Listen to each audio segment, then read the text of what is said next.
Gunung Daik bercabang 3, patah 1, tinggallah 2. Anjuran agama telah pun jadi budaya. Salam disampai pembuka kata. Assalamualaikum warahmatullahi wabarakatuh.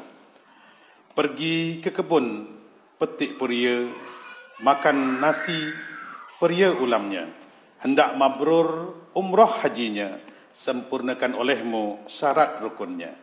Bapak, Ibu, Tuan dan Puan yang berbahagia, insyaAllah sebentar lagi kami akan coba mempraktekkan berkain ihram untuk pelaksanaan ibadah haji dan umrah. Maka untuk itu, mari kita perhatikan baik-baik bersama-sama bagaimana tata cara memakai kain ihram yang salah satu merupakan syarat ataupun rukun daripada pelaksanaan ibadah haji dan umrah kita. Baik, sebentar lagi akan kita saksikan bersama-sama. Alhamdulillah, di tangan saya sudah kita siapkan beberapa alat peraga untuk pemakaian kain ihram bagi yang akan berihram haji dan umrah. Baik, saya akan memperkenalkan satu demi satu alat peraga kita. Yang pertama, di tangan saya kanan dan kiri ini ada kain ihram namanya, yaitu kain yang akan kita gunakan untuk pelaksanaan ihram berhaji ataupun umrah. Yang satu di tangan kanan ini kita siapkan kain ihram sebagai pakaian atas, sebagai selendang atau pengganti baju untuk bapak-bapak menggunakannya. Kemudian yang kedua, kain ihram yang kita siapkan yang kedua ini yaitu akan kita gunakan di bagian bawah, yang akan kita gunakan sebagai sarung atau pengganti celana bagi bapak-bapak yang berihram nantinya. Nah, dua kain ihram ini harus kita siapkan sebelum kita melaksanakan ihram berhaji ataupun umrah. Kemudian ada tambahan sedikit bagi tuan-tuan sekalian untuk menguatkan pakaian ihram yang akan kita gunakan di bagian bawah, maka tuan-tuan, bapak-bapak boleh menyiapkan sabuk pengaman yang akan kita gunakan untuk menguatkan bagian bawah daripada ihram kita. Jadi, kain ihram untuk kita gunakan di atas perlu kita siapkan, kemudian juga kain ihram yang kita gunakan untuk bagian bawah, dan juga sabuk pengaman untuk kita gunakan menguat pakaian ihram yang akan kita gunakan untuk bagian bawah. Kemudian untuk ibu-ibu akan kita tampilkan melalui gambar berikut ini. Bapak, Ibu, Tuan dan Puan sekalian, di tangan saya sudah kita siapkan kain ihram yang akan kita gunakan untuk bagian bawah terlebih dahulu. Nah, kain ihram ini disunnahkan berwarna putih, dan boleh dilihat yang sering kita lihat jamaah haji atau jamaah umroh membawa atau menggunakan kain ihram seperti ini, ya. Bentuknya panjang. Yang ini akan kita gunakan pertama untuk bagian bawah terlebih dahulu. Nah, bagaimana tata cara memakai kain ihram ini? Mari kita saksikan bersama-sama. Pertama, setelah kita siapkan, ya, lalu kain ihram putih ini kita bentangkan terlebih dahulu seperti ini. Nah, lalu ujung kain ihram sebelah kanan kita satukan dengan ujung sebelah kirinya. Nah, kita temukan seperti ini. Lalu kita bentangkan seperti ini.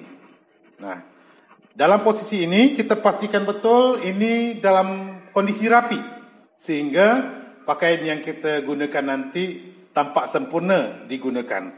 Nah, bagaimana selanjutnya setelah kita bentangkan dan ujungnya sudah kita temukan seperti ini, maka langkah berikutnya adalah kita ambil bagian depan ujung ini, lalu kita tarik ke bagian belakang seperti ini. Dipegang dulu yang ujung ini, lalu bahagian satunya kita tarik ke belakang seperti ini. Kita rapikan. Okey. Nah, setelah itu kita lihat dalam posisi seperti ini, kerana satu sudah kita tarik ke bahagian belakangnya, ya.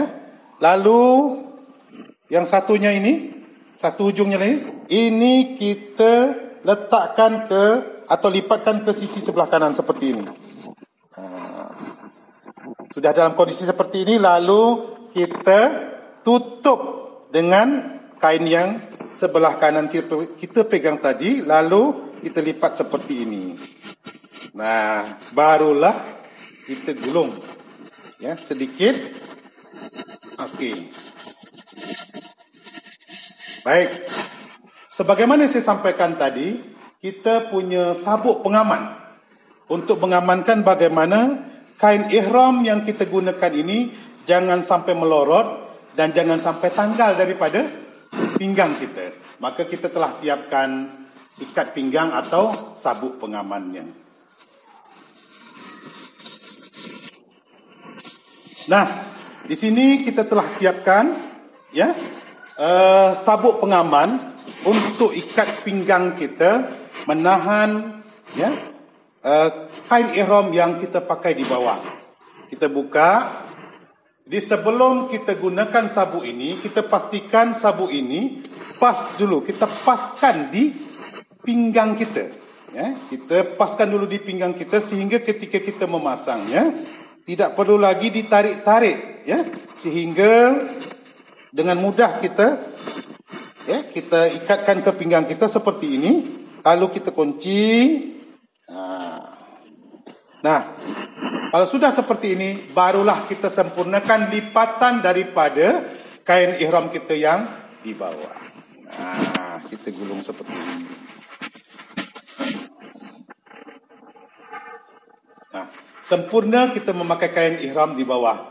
Lalu, untuk meyakinkan lagi lebih sempurnanya kita berpakaian ihram untuk sarungnya, maka untuk membuktikannya, kita kangkangkan sedikit kaki kita. Nah, ketika kita dalam posisi mengangkat ini, tidak tampak aurat sebelah kiri dan kanan, maka sempurnalah kita memakai kain ihram untuk bahagian bawah. Baik, Bapak Ibu, tuan-tuan puan yang berbahagia, selanjutnya kita akan mempraktikkan bagaimana tata cara menggunakan kain ihram untuk bahagian atas ataupun selendangnya.